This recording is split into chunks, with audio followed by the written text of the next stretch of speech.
배우 김우선 씨의 폭로로 불거진 아파트 난방비 비리 의혹. 공금 횡령과 회계 부실 등 고질적 비리가 발생하고 있는 것을.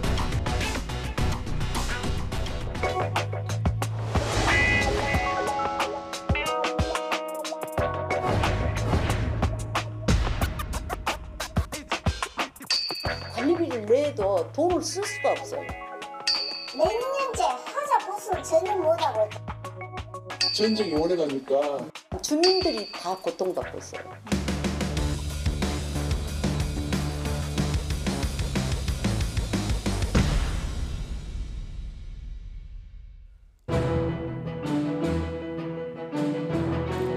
안녕하십니까, 유석현입니다. 혹시 복마전이라는 말 들어보셨는지요? 엎드릴 복에 마귀마, 그리고 전각전. 그대로 풀이하면 마귀가 숨어있는 전각이라는 뜻인데요. 중국 수오지에 나오는 이 말은 나쁜 일이나 음모가 끊임없이 행해지고 있는 것을 의미합니다. 최근 우리나라에서도 복마전으로 불리는 곳이 있습니다. 바로 전체 국민의 70%가 살고 있는 아파트인데요. 지금 여러분의 아파트는 어떻습니까? 살기 좋습니까?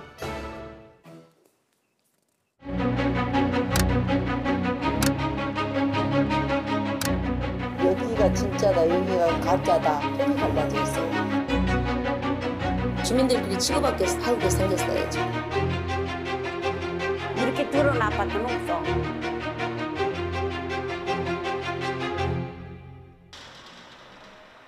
수도권의 한 아파트입니다. 2,000세대가 넘는 아파트에 들어서자마자 더러운 외벽과 지저분한 쓰레기 분리수거장이 눈에 띕니다. 한눈에 봐도 관리는커녕 방치된 모습인데요.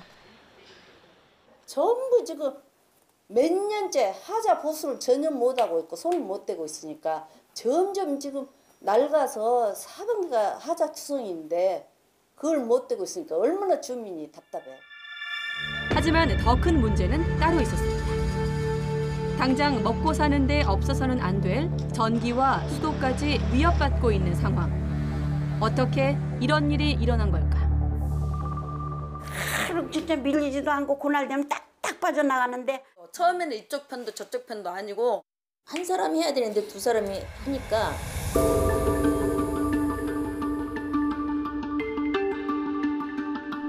주민들의 이야기는 한 개의 아파트에 두 개의 관리사무소가 있어 관리비가 제대로 거치지 않는다는 건데요.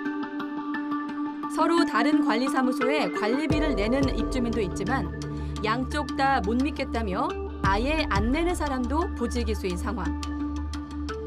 설상가상으로 이 두 개의 관리사무소 소장들이 서로 진짜라고 싸움까지 붙으면서 정작 아파트 관리는 엉망이 돼 있다는 얘기입니다. 이미 지난해 8월 공동수도는 끊겼고 공동전기료는 끊기지 않을 정도만 내면서 버티고 있는 상황입니다. 그러니까 부실하고 사람 사는데 물도 새고 사방디가 하자 투성이에요. 그런데 이렇게 고통을 받고 살아야 돼. 그 물도 끊기지. 전기도 뭐 끊는다고 한전에서 날마다 야단이지. 그러니까 이게 무슨 꼴인지 몰라. 관리비는 관리비대로 쪼개지고 또 그나마 또 쓰지도 못하게 막아나가고 여기서 또 아무 여기가 물이 안 나왔었어요. 그리고 저쪽 집에서 끌어들여 갖고 이렇게 물이 오고 있잖아요. 저 보시면. 그럼 겨울에는 저거 얼어갖고 물 안 나와요. 우리는 문제의 관리사무소 두 곳을 각각 찾아가 보기로 했습니다. 먼저 컨테이너의 관리사무소가 차려진 곳입니다. 그곳에서 본인이 진짜 입주자 대표회의 회장이라고 주장하는 안 씨를 만났습니다. 그는 구속된 전임 입주자 대표회의 회장이 물러나고 자신이 후임으로 뽑혔다고 주장했습니다. 정식 보궐선거 한 게 2013년 11월 말경해서 12월 6일자로다가 입주자 대표 회장이 됐어요. 특히 자신이 고유번호 소유자임을 강조했는데요.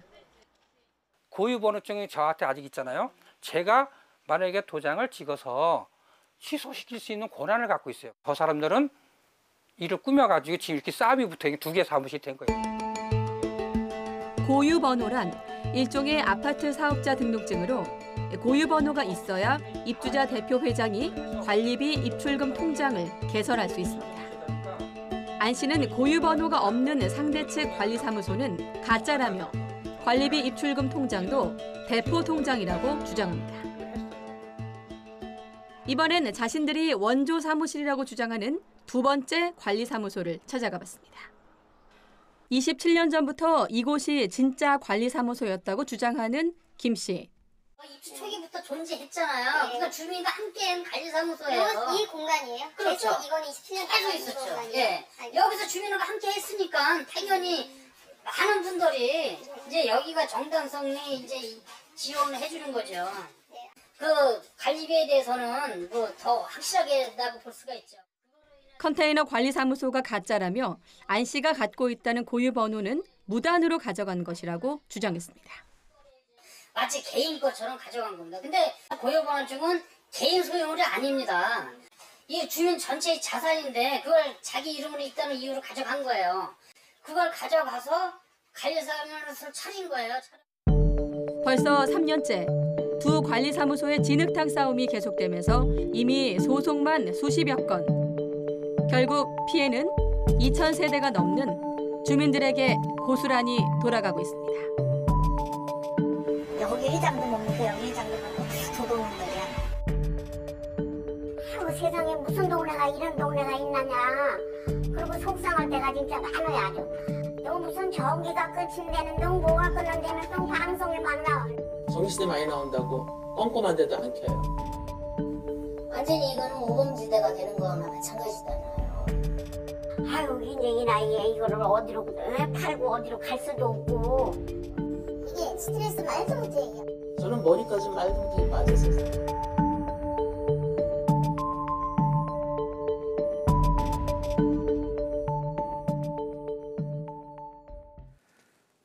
네, 방금 보신 것처럼 아파트는 하나인데 관리사무소는 둘입니다. 이광현 기자, 어떻게 이런 일이 가능한 걸까요? 네, 언제나 현실은 상상 그 이상이다. 실감이 나셨죠? 처음 제보를 받고 저희들도 반신반의했습니다. 이 아파트 관리비에 대한 사람들의 관심은 배우 김부선 씨가 아파트 난방비 비리를 폭로하면서 시작이 됐습니다. 아마 기억들 하실 겁니다. 그리고 그 후 지난해 1월이죠. 공동주택관리법이 개정이 됐고 300세대 이상은 매년 1회 이상 회계감사를 받게 돼 있습니다. 자, 그런데 이 아파트의 경우는 말이죠. 2,000세대가 넘는데도 불구하고 어떻게 된 건지 한 동씩 따로 등록이 돼 있어서 감사도 피해간 겁니다. 이번 달 28일 동대표 지위 확인 소송 결과가 나올 예정이라 양측 관리사무소는 물론이고 주민들도 그 결과에 주목을 하고 있습니다. 하지만 여러분이 보신 대로 이 법적인 문제를 떠나서 이 아파트 지금 처방이 시급한 상황입니다. 누가 나서든 뭐 법으로 해결을 하든 하루빨리 아파트가 정상화되길 기대해 보겠습니다. 네, 그 정도라면은 집에 들어가서도 편히 쉬는 게 아니라 스트레스만 쌓일 것 같은데요. 아파트 관련된 신고 건수 매마다 늘어나고 있다고요? 네, 그렇습니다. 이 국토교통부 자료를 보면 지난 2012년부터 올해 7월까지 아파트 관리 비리 신고 건수는 총 2,010건에 달하고 있습니다. 그런데 눈여겨볼 점이 있는데요. 자, 보시다시피 해마다 급증하고 있다는 점에 주목해야 합니다. 올해 말까지 600건을 넘을 것으로 보입니다. 이런 이유로 국토교통부에서 처음으로 아파트 회계감사를 진행했는데요. 전국 300세대 이상 아파트 9,000여 단지를 감사해 봤더니 1,600여 건, 무려 20%에 달하는 아파트에 문제가 있는 것으로 확인됐습니다.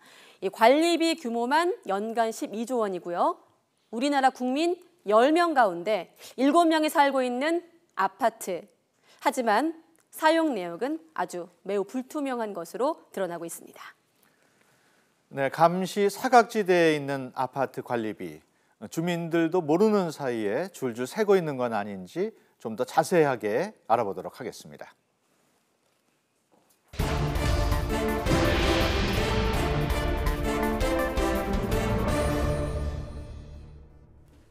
네, 이번에 저희가 아파트 비리에 관한 제보 안내가 나간 뒤에 시청자 여러분의 전화 제보가 하루에 50여 건에 이를 정도였습니다. 오늘 방송 보시면서도 궁금한 점이나 의견 있으시면 샵 0024로 보내주시기 바랍니다. 여러분의 많은 참여 부탁드리겠습니다. 의견 보내주신 분 가운데 추첨을 통해서 모바일 상품권을 드립니다. 먼저 함께 이야기 나눌 분들 소개해드립니다.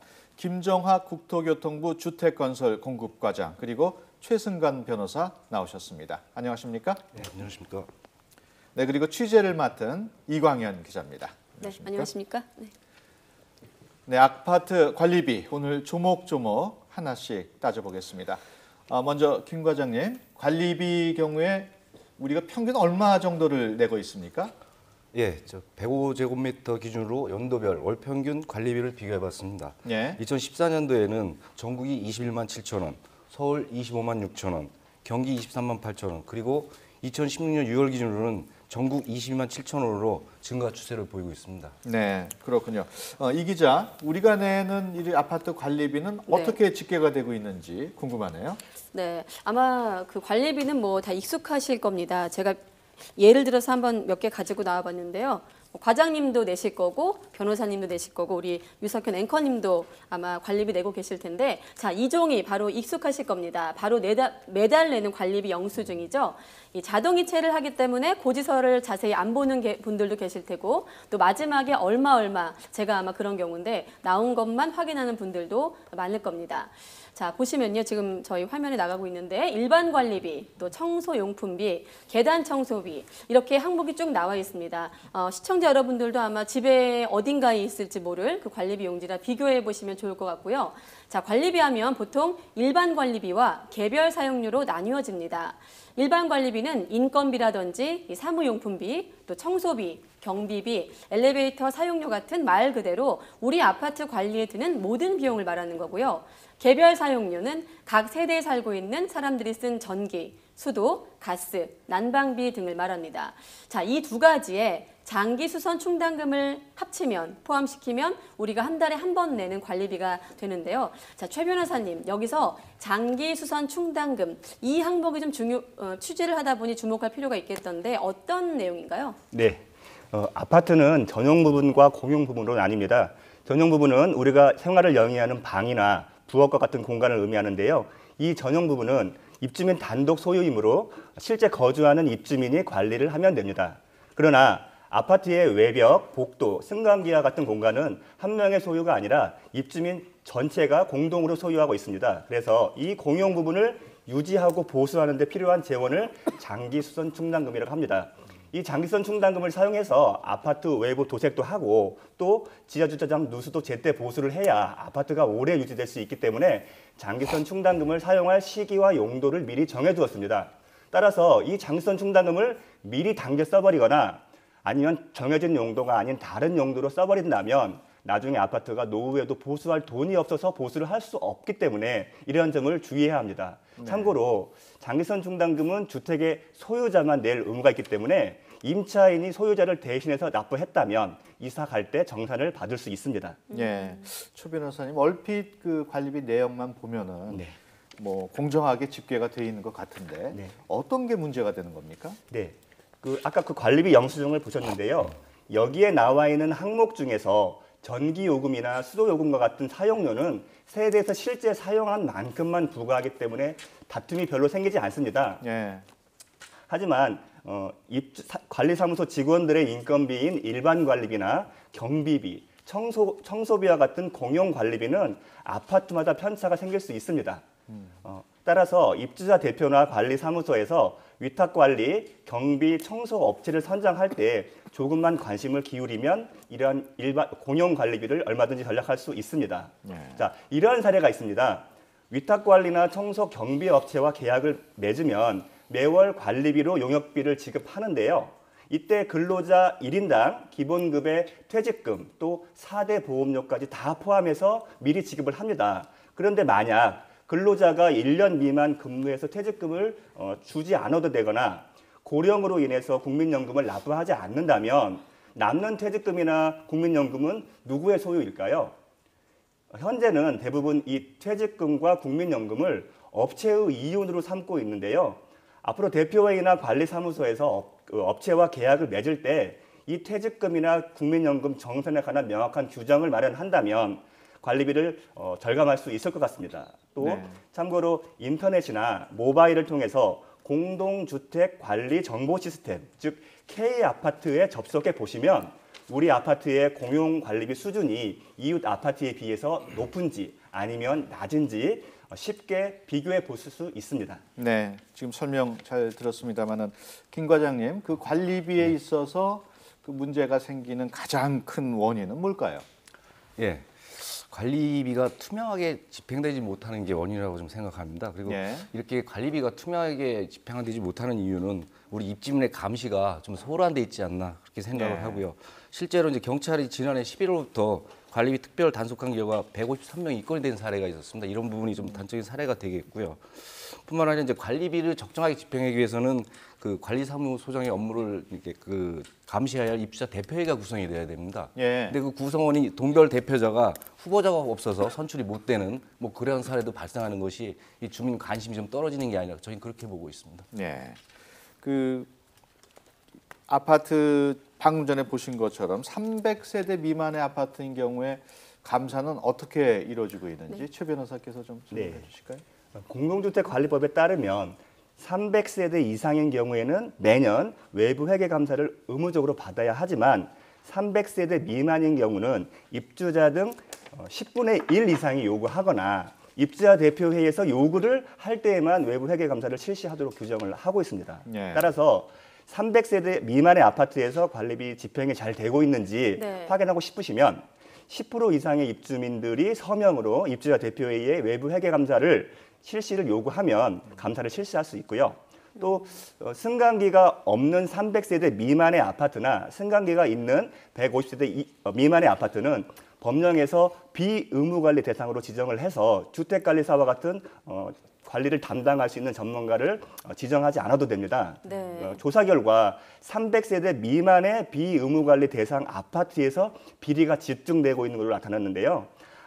앞으로는 이러한 소규모 아파트에도 주택관리사가 관리를 담당할 수 있도록 법령의 개정이 필요하다고 생각합니다. 아까 제가 처방전이라는 표현을 썼는데 지금 이 아파트에 가봤더니 뭐 사람으로 말하면 아파트가 몸살을 앓고 있는 거고 좀 질병에 걸려 있는 이런 모습이었거든요. 지금 두 분이 나오셨는데 뭐 처방전을 준다면 지금 이 아파트 같은 경우는 지금 300세대 미만에 해당되지 않습니까? 법망을 뭐 피해가기 위해 그렇게 지었다는 아파트 측의 설명인데 어떤 처방이 가능하다고 보세요, 과장님은?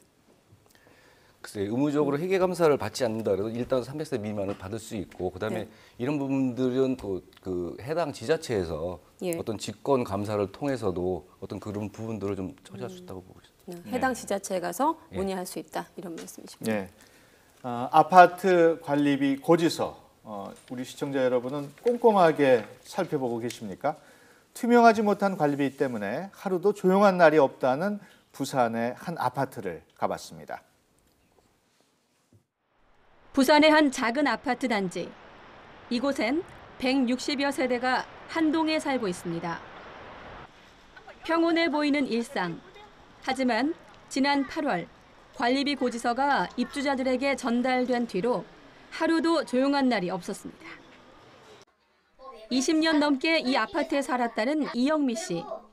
여느 때처럼 관리비 고지서를 살펴보다 이상한 점을 발견했습니다. 고지서 보고 계시나요, 지금? 여기 보면 관리비 외수익 내역에 창고 임대 수익이라는 게 영원으로 아무것도 기록이 안 돼 영원으로 잡혀 있어요. 이 영원이 의혹이 생겨서. 그리고 이 씨는 우리에게 최근 몇 개월간의 관리비 고지서를 보여줬습니다. 그동안 창고 임대 수익 내역을 살펴보니 1월부터 6월까지 꾸준히 입금된 것을 확인할 수 있습니다. 임대 수익은 아파트 하자 보수할 때나 공용 관리비를 낮추는 등 주민들에게 보탬이 되는 아파트 수익 사업 중에 하나입니다. 이 아파트는 현재 지하 1, 2층에 11개의 창고가 있습니다. 창고 하나에 보증금 20만 원에 임대료 15만 원. 여기서 나온 임대료를 수익으로 남겨 아파트 하자 보수 등 관리 비용으로 사용해 왔던 겁니다. 그러나 7월 달 고지서 내역입니다. 유난히 작은 글씨로 적혀진 관리비 내역엔 창고 수익 0원. 이를 이상하게 여긴 건 이 씨뿐만이 아니었습니다. 입주민들은 당시 관리소장에게 임대 수익 현황 공개를 요청했지만 황당한 답변이 돌아왔다고 합니다. 소장님께 아파트 수익이 창고를 몇 개나 임대를 주고 있는지 확인을 하러 갔었죠. 4개를 하고 있다. 그러면은 60만 원이라는 수익금이 들어와야 되잖아요. 근데 제로로 잡혀 있네요 라고 했더니 소장님이 처음 알았다는 듯한 약간 오버 액션이죠. 처음 알았다. 그래요 하면서. 주민들이 의심갈 만한 일은 계속됐습니다. 임대 수익 문제가 불거지자 관리소장이 12년 동안 일하던 아파트를 그만둔 겁니다. 9월 20일 날 아침에 분여회 회장님께서 전화가 오셔서 소장이 그만둔다 하더라. 그러니까 왜 소장이 그만둬요? 근데 왜 우리가 모르고 있어요? 이제 이렇게 된 거죠.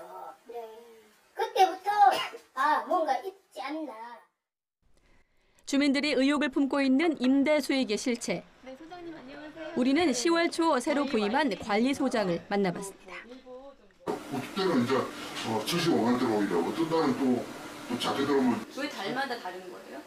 어떤 날은 이제 그 임대료가 이게 그분들 제대로 입금이 안 될 때가 있잖아요. 그 다음날 입금이 되고 뭐 이렇기 때문에 매달.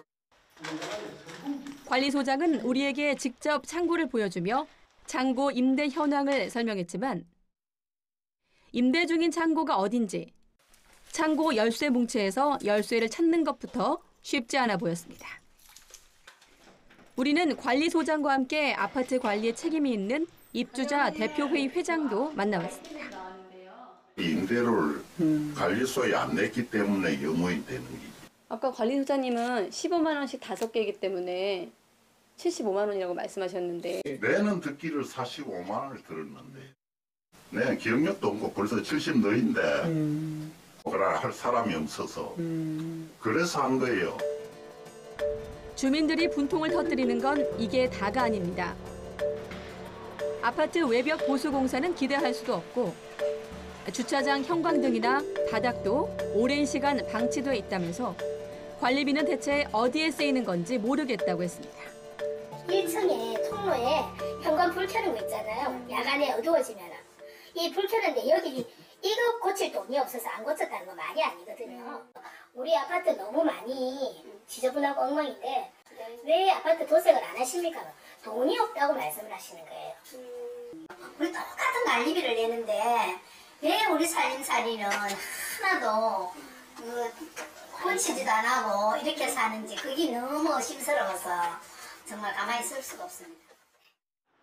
현재 주민들은 관할 구청에 민원을 넣은 상태. 과연 구청에서는 감사가 가능할까? 별도의 특별히 법인에 의뢰해서 보상을 거의 감사하지 말입니다. 모든 건 구청에서도 나갔을 수 있는 상황은 아니었습니다. 법을 벗어나갈 정도는 할수 있는 상황이니까. 결국 현행법으로는 담당 구청도 손쓸 도리가 없는 상황. 주민들의 한숨은 깊어만 갑니다. 저는 사실 공개한다고 해도 그걸 믿을 수가 없는 입장입니다. 통장과 같이 실질적인 입금 내역을 확인을 같이 해보고 싶은 거죠. 혹시 우리 주민들이 원하는 거는 그 이제 외부 회계 감사를 해가지고 투명하고 공신력 있는 그런 감사를 한번 해보자. 그게 제일 중요한 모티브입니다. 지금.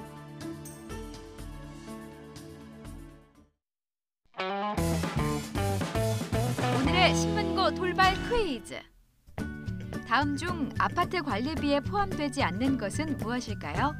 1번 전기요금, 2번 재산세, 3번 수도요금. 정답을 아시는 분은 샵 0024로 보내주세요. 10분께 상품권을 보내드립니다. 많은 참여 부탁드려요. 네, 저희가 앞서 보여드렸던 화면 여러분 어떻게 보셨습니까? 요점을 정리해보면 딱 두 가지입니다. 한 가지는 우리가 좀 그 임대 창고 수익이건 뭐건 간에 아파트와 관련된 부분을 주민들이 좀 투명하게 보자 이런 얘기고요. 또 하나는 하자 보수, 아파트를 좀 제대로 좀 관리해달라 이런 두 가지인데 여기에 대한 아파트 입장도 또 들어봐야 되겠죠. 이 관리사무소 측은 이 같은 주민들의 불만에 대해서 하자 보수는 당장은 아파트 재정이 어려워서 힘들고 이 장기 수선 충당금이 좀 더 모이게 되면 고려를 해보겠다, 보수에 나설 것이라고 입장을 직접 밝혔습니다. 또 전 관리소장과도 인터뷰를 직접 전화 통화를 해봤는데요. 이 논란이 일자 갑자기 그만둔 것 아니냐, 이런 주민들 주장에 대해서 더 좋은 조건의 직장으로 옮긴 것뿐이라고 해명을 하기도 했습니다. 네, 아무도 모르는 임대 수익의 행방, 그리고 관리되지 않는 아파트. 주민들의 피해가 이만저만이 아닙니다. 최 변호사님, 저 해결 방안이 없을까요? 예, 먼저 관할구청의 좀 태도가 아쉬운데요. 관리 감독권을 갖는 구청에서 좀 더 적극적으로 나서준다면 도움이 될 것 같습니다. 그리고 네. 실제 임대차 계약이 체결됐는지 여부를 확인하기 위해서 임대차 계약서를 확보하거나 임차인 면담 등을 통해서 실제 관리소장이 임대료 수익을 횡령한 정황이 확인된다면 수사기관의 업무상 횡령 혐의로 고소를 제기할 수 있습니다. 네. 또 아파트 공용 부분 중 일부 공간을 창고로 임대하는 것은 엄밀하게 따지면 불법입니다. 과연 누가 창고 임대를 시작하게 됐는지 여부도 확인해 볼 필요가 있습니다. 네. 한 가지 덧붙이면 이제 구청 얘기를 들어봤더니 구청에선 다른 지자체에 비해서 우리는 이제 그 담당 부서가 없다. 다른 일 하기도 좀 바쁘기 때문에 좀 이런 어려운 현실이 있다, 이런 말씀도 하셨거든요. 네. 예. 네. 그 모든 아파트에는 아파트 관리소장, 그리고 또 입주자 대표가 있습니다. 서로 감시하고 견제하는 역할을 해야 하는데 왜 이런 문제가 생기는지 참 궁금한데요. 김 과장님, 어떻게 보십니까? 예, 정부에서도 이러한 문제점을 좀 인식을 하고 금년 8월에 공동주택 관리 법령을 제정하면서 외부 회계감사 같은 외부 통제 수단 외에 내부 통제 수단 강화를 위해서 그 감사를 1인 이상에서 2인 이상으로 증원하였고, 그다음에 관리 주체가 인수인계할 때 감사가 참관토록 의무를 하였습니다. 그리고 입주자 대표의 그 결정이 법령이나 이런 게 위반될 경우는 감사가 재심의 요청할 수 있도록 입주자 대표의 감사 권한을 확대를 했습니다. 그러니까 이런 걸 통해서 어떤 비리 근절 효과가 좀 나지 않을까, 저희는 그렇게 기대를 하고 있습니다. 최 변호사께 보시기에는 비리 유형 어떻게 보십니까? 예, 아파트에서 흔히 이루어지는 비리의 유형은 크게 두 가지로 분류할 수 있습니다. 첫 번째 유형은 동대표가 비리에 전면에 나서고 관리소장이 뒤에서 묵인하는 경우인데요. 업체 선정을 도와주는 조건으로 뒷돈을 받거나 공사 대금을 실제 금액보다 부풀려서 지급한 다음에 대가를 받는 사례들이 많습니다. 그리고 두 번째 유형은 동대표나 입주민들의 무관심 속에 관리소장이 비리를 저지르는 경우인데요. 관리소장이나 관리 직원이 회계 서류를 조작해서 관리비를 횡령한 사례가 있습니다. 동대표가 비리에 앞장설 때에는 관리소장이 견제자로서 역할을 해줘야 하고요. 관리소장이 비리를 저지르지 못하도록 동대표들이나 입주민들의 관심이 필요합니다. 또 하지만 많은 아파트의 경우 동대표들이 노년층이거나 사회적 경험이 부족한 부녀자인 경우가 많습니다. 네. 따라서 동대표들의 전문적인 식견이 부족하다 보니 또 비리를 막기 어려운 점도 있습니다. 그리고 저는 입주자 대표의 감사는 그 동대표가 아닌 일반 입주민이 맡는 것이 어떨까 생각합니다. 왜냐하면 감사도 동대표 중에 일부이기 때문에 같은 동대표끼리 서로 상호 견제하는 것을 기대하기가 매우 어렵기 때문입니다. 그리고 참고로 서울시에서 최근에 배포한 관리규약 준칙을 보면 동대표인 감사 이외에도 대표회의 의결을 거쳐서 외부 전문가를 명예감사로 위촉할 수 있는 그런 규정을 마련했습니다. 네, 지금도 저희 문자 지금 들어오고 있는데 너무 스트레스를 받아서 아파트에 살다가 주택으로 옮겼다, 이런 지금 문자도 제가 지금 봤는데요. 이렇게 이번 아파트 관리비 문제를 취재하면서 저희가 여러 번 이제 제보를 받았습니다. 한 하루에 50여 건이라고 아까 말씀하셨는데 이 자리를 빌어서 우리 아파트도 좀 소개해 주세요라고 했던 많은 제보자 여러분들께 다 담아드릴 수 없었다는 점 깊이 양해의 말씀을 드리겠고요. 제보가 많다는 건 또 그만큼 들여다볼 곳이 많다는 얘기가 되기도 합니다. 저희가 직접 신문고를 들고 여러분의 궁금증을 담아왔습니다. 임대아파트의 경우 공용관리비 부담이 큽니다. 낮춰줄 수는 없나요? 아파트 공사 등 용역업체 선정할 때 동대표는 전문가가 아니지 않습니까? 입찰업체 선정할 때 관리 감독 기능을 강화할 방법은 없습니까?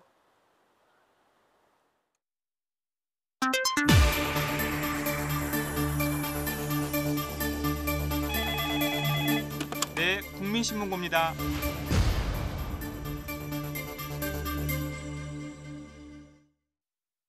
네, 앞서 두 분의 목소리 들어봤는데요. 자, 먼저 아파트 공사 등 용역업체 선정을 할 때 동대표들이 전문가가 아니면 잘 모르지 않습니까?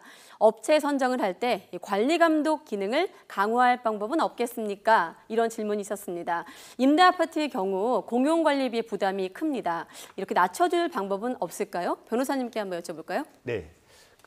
임대아파트 같은 경우는 현재 법령이 좀 미비한 점이 있는 특징입니다. 그래서 관리에 관한 명확한 규정이 없이 민간임대주택법 특별법이나 공공임대주택법 특별법에 일반 아파트에 관한 규정을 준용하도록 그렇게만 규정을 하고 있습니다. 그래서 임대아파트도 하루빨리 관리에 관한 명문의 규정을 둘 필요가 있습니다. 그리고 임차인 대표회의를 구성해서 임대사업자와 관리비에 대해서 협의하도록 하는 규정이 있기 때문에 우선 임차인 대표회의를 통해서 관리비가 과다하지 않은지 여부를 꼼꼼히 따져보아야 될 것 같습니다. 네. 자, 그리고 두 번째 질문이었죠. 아파트 외벽 도색 같은 아파트의 크고 작은 공사를 할 때 용역 업체를 선정하게 돼 있습니다. 이 업체 선정과 관련해서 비리가 많고 저희가 또 실제로 그 제보를 받아봤더니 뭐 입찰을 해야 되는데 수의 계약을 한다 이런 또 제보가 여러 있었거든요. 또 실제로 보도도 여러 번 됐는데 자, 이번엔 과장님께 한번 여쭤보겠습니다. 업체 선정과 관련해선 어떤 감시가 필요하다고 보십니까?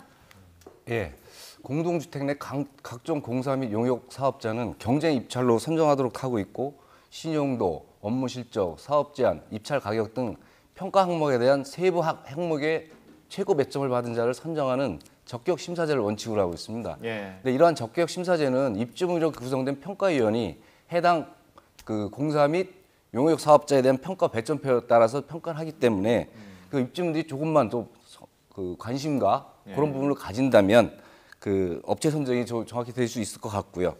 그리고 또 공정한 업체 선정을 위해서 입찰 참가 과정에 입주자 대표의 감사에 참관을 의무화하였고 또 운영 시 평가 과정을 기록해서 입주민이 원한다면 공개토록 하고 있습니다. 그리고 앞으로도 우리 감독 권한이 있는 해당 지자체 관리 감독을 강화하고 지도를 통해서 분쟁을 해소해 나갈 거고 특히 올바른 입찰 제도가 정착될 수 있도록 홍보 활동에도 적극 노력을 기울일 계획입니다. 네, 일단 과장님 원칙적으로는 그럼 수의 계약보다는 입찰을 해야 한다는 말씀이시죠? 예, 맞습니다. 네, 자, 이 밖에도 많은 분들이 궁금해하신 내용 몇 가지 더 소개해드리겠습니다. 재활용 쓰레기 수익은 어떻게 확인할 수 있냐 이런 내용이 있었거든요. 앞서 보셨던 그런 사례에서도 그 아파트 같은 경우도 물론 160세대였지만 재활용 수익비가 한 3만, 4만 원 이렇게밖에 안 되더라고요. 이 부분에 대한 좀 궁금증도 많았는데 이번엔 최 변호사님께 한번 여쭤보죠. 예. 재활용품의 매각 수익이나 복리시설의 이용료 등 공동주택을 관리하면서 부수적으로 발생하는 수입을 잡수입이라고 합니다. 관리사무소에서는 잡수입의 적립액과 사용액을 해당 아파트 인터넷 홈페이지와 공동주택 관리 정보 시스템에 공개를 해야 합니다. 따라서 만약 홈페이지나 공동주택 관리 정보 시스템을 접속하기 어려우시다면 관리사무소에 직접 방문해서 관련 자료의 열람을 요청하실 수 있습니다. 네, 여러분 잘 들으셨죠? 자, 아파트 관리비 아는 만큼 보인다라는 얘기가 실감이 나십니까? 눈먼 돈 이렇게 부르기도 하는데 눈먼 돈이 아니라는 점, 자, 다 눈 뜨고 다 들여다보고 있다는 점 실제로 행동을 통해서 보여줘야 할 것으로 보입니다.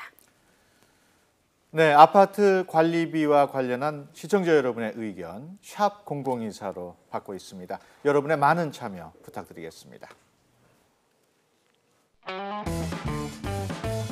오늘의 신문고 돌발 퀴즈. 다음 중 아파트 관리비에 포함되지 않는 것은 무엇일까요? 1번 전기요금, 2번 재산세, 3번 수도요금. 정답을 아시는 분은 샵 0024로 보내주세요. 10분께 상품권을 보내드립니다. 많은 참여 부탁드려요. 네, 최근 정부에서 아파트 관리비 회계 감사를 실시한 것으로 알고 있습니다. 그 후 대책이 수립됐다고 하는데요. 우리 김 과장님께서 그 대책을 좀 쉽게 설명을 해주실까요? 예, 회계 처리 기준은 공동주택단지 관리 주체가 관리비 등을 집행하면서 회계 처리, 장부 기록, 재무제표 작성 시 필요한 기준입니다. 예. 근데 이게 시도별 관리규약 준칙으로 정해오고 있어서 관리비 등이 지역별 비교 등 데이터 활용 가치가 감소하는 문제가 있었습니다. 그래서 예. 이것을 통일해서 정했고요. 구체적으로 이제 관리사무소의 모든 거래에 대해서 세금 계산서 등 적격 증빙 수치를 의무화하고 거래 금액이 3만 원 이하로서 적격 증빙 수치가 곤란한 경우 예외로 인정하고 거래 대금의 입금도 공급자 명의 계좌로 입금하도록 하였습니다. 예. 그 밖에도 공동주택가의 투명성을 확보할 수 있도록 제도 개선을 하였고 앞으로도 지속적으로 개선해 나갈 계획입니다. 예. 지금 그 대책 나온 것을 쭉 설명을 들었는데 최 변호사께서는 어떻게 평가를 하십니까? 네, 저는 이러한 그 기술적인 대책도 중요하지만 네. 아파트 관리에 관한 좀 더 근본적인 대책 마련이 필요하다고 생각을 합니다. 네. 사실 오늘 이야기를 나눈 관리비도 문제이지만 이 밖에도 층간소음이나 흡연 문제, 일조나 조망권 문제, 하자 문제 등 입주민들이 겪고 있는 어려움들이 너무 많습니다. 오직하면 우리나라를 아파트 공화국이라고 부르겠습니까? 실제 통계를 보면 우리나라 아파트 가구 수가 1,000만 호, 즉 전 국민의 70%가 아파트에 살고 있으니 누구나 겪을 수 있는 문제인데요. 앞으로 국가가 이러한 문제에 대해서 좀 더 적극적으로 나서줘야 한다고 생각을 합니다. 참고로 우리나라의 아파트가 이렇게 많은데 국토부에는 공동주택 관리를 전담하는 부서가 없고 주택건설 및 공급 업무를 담당하는 주택건설공급과에서 관리 업무를 담당하고 있다고 합니다. 따라서 일단 아파트 관리를 총괄하는 전담 부서를 마련하는 것이 시급할 것 같습니다. 또 1990년부터 공동주택에 대한 체계적이고 전문적인 관리를 맡기기 위해서 주택관리사 제도가 도입되었는데요. 네. 저는 앞으로 아파트 관리 문제는 이 전문가들에게 맡기고 소유자들과 임차인들은 자기들의 대표를 뽑아서 주민들 간의 소통이나 화합, 또 공동체 활성화를 위한 활동에 집중할 수 있는 제도적인 변화가 필요하다고 생각을 합니다. 네, 마침 변호사님께서 짚어주셔서 제가 또 추가적으로 말씀을 드리면 공동주택 관리를 담당하는 부서가 사실 저희가 섭외를 요청할 때 국토교통부에 뭐 아파트 관리비과 이런 과를 기대하진 않았지만 죄송하지만 이름이 건설공급과더라고요. 네, 주택건설공급과. 네, 그래서 다른 일도 많이 하시느라 바쁘시다 이런 말씀을 들었는데 제가 시민단체를 만나봤더니 좀 담당하는 청이라든지 좀 확실하게 관리를 할 담당 부서가 있었으면 좋겠다 이런 주장들이 있었거든요. 여기에 대해서는 좀 어떻게 건의를 해보실 용의가 없으신지. 예, 저희도 이제 그런 부분이 필요하다고 생각하고 중앙 정부도 필요하지만 그 지방 정부에서 그런 전문적으로 할 수 있는 과가 좀 더 같이 있었으면 좋겠다는 생각을 하고 있습니다. 예, 그렇군요. 결론적으로 투명한 아파트 관리 또 운영을 위해서는 어떻게 해야 할까? 먼저 취재를 맡은 이광현 기자가 좀 결론이 나온 게 있습니까? 네, 오늘 저희 국민신문고 방송 보시고 우리 집 관리비도 한번 내역서 내가 한번 꼼꼼하게 봐야겠다 생각하는 분들 많아졌을 거라 믿습니다. 자, 감시망이 넓으면 그만큼 비리도 줄어들겠죠. 아파트 관리비에서 어떤 점들을 좀 들여봐야 할지 헷갈리는 분들을 위해서 몇 가지 항목을 정리해봤습니다. 네, 먼저 이 주요 시설을 교체하거나 보수할 때 이 수선 계획에 따라서 장기 수선 충당금을 사용하는지 확인할 필요가 있습니다. 자, 어떤 비용인지는 아까 변호사님께서 설명을 해주셨죠. 자, 그리고 전기, 수도, 난방 사용료는 부가 기관 금액과 징수 금액이 차이가 나는지 이를테면 뭐 한전이 되겠죠. 한번 비교를 해보시고요. 또 이 재활용품, 알뜰 시장, 광고비 이런 데 좀 구멍이 많더라고요. 이런 잡수입이 아파트 관리비 절감에 실제로 도움이 되고 있는지 따져보시기 바랍니다. 자, 그리고 다음으로는 입주자 대표회의나 선거관리위원회 운영비가 예산을 세워서 거기에 맞게 딱딱 쓰이는지 확인해 보셔야겠습니다. 자, 한 가지가 더 있는데요. 혹시라도 경비원이나 미화원이 자주 바뀐다면 인사할 때마다 다른 사람이 계시다면 관리비 누수로 이어질 수 있다는 점 한 번쯤 의심해 보셔야겠습니다. 네. 김종학 변호사님께서는 어떻게 보십니까? 예, 저희는 그 2013년도부터 추진해온 비리신고센터 운영이라든지 회계감사 의무화든지 이런 부분들이 각종 대책들이 2015년부터 본격적으로 시행되고 있습니다. 그래서 이런 부분들이 이제 투명한 아파트 관리에 도움이 되리라고 생각을 하고요. 그리고 보다 근본적인 비리 차단을 위해서는 정부와 지자체에서는 어떤 지속적인 투명성 제고 노력을 해야 할 거고 입주자 대표회와 관리 주체는 책임성과 봉사적 신에 입각해서 업무 수행을 하고 그리고 입주민들이 아파트 관리에 대한 관심이 무엇보다 중요하다고 생각을 합니다. 네, 최승관 변호사님. 네, 그동안은 아파트 관리비가 주인 없는 돈처럼 관리되어 온 것이 사실입니다. 예. 입주민들이 관리비에 대해서 크게 관심을 두지 않았거든요.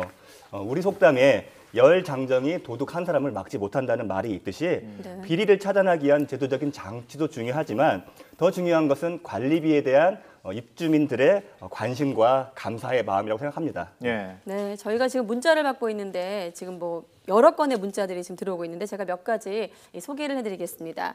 자, 4258님께서 관리비 고지서 꼼꼼히 살펴보는 습관을 꼭 갖도록 하겠습니다. 이렇게 말씀하셨고요. 자, 4112님은 전 아파트를 대상으로 그러니까 300세대 미만 이렇게 좀 규정을 두지 말고 모든 아파트를 대상으로 감사를 좀 해주세요. 이런 의견이 있었고요. 또 7744님, 주민보단 서로의 이익을 챙기는 것 같다. 서로의 이익을 위하는 것 같다. 이렇게 보인다. 이런 의견 주셨고요. 0504님, 관리 못할 거면 왜 관리비라고 하시나요? 이런 질문도 주셨습니다. 제가 한 가지만 더 여쭤보면 이런 질문도 있었거든요. 내가 1층에 사는데 엘리베이터를 사용하지 않는데 내가 왜 아파트 관리비에 엘리베이터 사용료를 내야 하느냐. 앞서 말씀드린 그 공동 일반 관리에 해당하는 그 항목이 되겠죠. 이럴 때는 어떻게 답을 드리면 될까요? 네, 그러나 그 1층에 산다고 해서 관리비를 내지 않으면 마찬가지로 그러면 내가 복도를 이용하지 않으면 관리비를 내지 않아도 되는 거냐. 그러한 논리로 같이 생각해 볼 수 있고요. 그렇기 네. 때문에 제가 아까 말씀드린 것처럼 모두가 함께 누리고 있는 시설이기 때문에 그런 부분 같이 관리비를 분담해야 된다 생각하시면 될 것 같습니다. 네. 그분은 그 얘기하러 갈 때 한 번 딱 엘리베이터를 탔다면서 저한테 그런 말씀을 네, 해주시더라고요. 좀 안타까우시겠네요. 네. 오늘 또 이렇게 얘기를 쭉 나누다 보면은 그 관리비 비리 참 그 뿌리 뽑기가 어렵거든요. 네, 네. 그렇다면은 그 아파트 관리비 비리에 대한 처벌을 좀 강화할 필요는 없는지 그 점에 대해서는 어떻게 생각하십니까? 저도 동의합니다. 현재 관리에 대한 그 비리와 관련해 가지고는 일반 형법에 통해서만 처벌을 가능하고요. 예. 이제 공동주택 관리에 관해서 어떤 잘못을 했을 때에는 과태료 정도의 처벌만 내릴 수 있습니다. 그렇기 네. 때문에 관리에 관련한 범죄를 저질렀을 때 좀 더 엄하게 처벌할 그럴 필요도 있고요. 예. 또 그리고 관리를 비리를 반복적으로 저지르는 그런 관리 소장들은 이렇게 다시는 관리 업무에 종사하지 못하도록 그렇게 관리할 필요도 있겠습니다. 예. 네. 우리 김 과장님 보시기에는 예. 주민들이 좀 더 많은 관심을 갖는 게 제일 중요한데 예. 그것 말고 또 중요한 게 뭐가 있을까요? 저희도 요즘 교육을 좀 강조하고 있는데요. 예. 그 주민들 관심들도 필요하고 그다음에 이제 그 입주자 대표회의나 이런 분들의 어떤 전문성 부분을 위해서 저희가 이제 온라인 교육이라든지 어떤 예. 뭐 전문성 교육을 좀 강화를 하고 있습니다. 이제 그런 부분을 통해서 전문성이 좀 강화를 되고 거기에다 주민들의 관심까지 좀 더 더해진다면 보다 더 투명해지지 않을까 저희는 그렇게 생각합니다. 네. 오늘도 좀 보도가 나왔던데 법무부에서 나온 얘기입니다만은 그 오피스텔 부분은 좀 감사에 좀 빠지는 부분들이 많더라고요. 여기에 대한 혹시 대책 갖고 계시면 소개를 좀 해주세요. 오피스텔 부분에서도 저희가 그 주택 부분이 예를 들어서 의무 세대 이상 되는 부분들 그런 그건 죄송합니다. 제 주상복합적이어서 예. 그 부분에 대해서 저희도 한번 면밀하게 검토하도록 한번 하겠습니다. 네, 그 오피스텔 같은 경우는 현재 제가 알기로도 아파트 관리비에 보다 2배, 3배 더 많은 관리비를 부담하고 있다고 합니다. 그런데 오피스텔은 공동주택 관리법 같은 법에 적용을 받는 게 아니라 집합 건물의 소유 및 관리에 관한 법률에 적용을 받는데 네. 그 법률에는 그 공동주택 관리법 같은 엄정한 규정이 없기 때문에 아무래도 관리에 사각지대에 네. 놓여 있습니다. 알겠습니다. 문자 주신 분 가운데 오늘 너무 우리가 저 관리비에 문제점을 지적하다 보니까 열심히 일하는 관리소장도 있다 이런 메시지도 왔어요. 물론 네. 열심히 일하는 관리소장도 많으리라고 저희는 생각합니다. 오늘 아파트 관리비와 관련한 문제점 그리고 개선 방안에 대해서 얘기 나눴습니다. 함께해 주신 세 분 감사합니다. 감사합니다. 네, 오늘 퀴즈 정답자 공개해 드리겠습니다. 아파트 관리비에 포함되지 않는 내용을 묻는 질문이었는데요. 정답은 2번 재산세입니다. 지금 화면 하단에 정답자 명단이 나가고 있습니다. 참여해 주신 분들께 감사의 말씀 드립니다.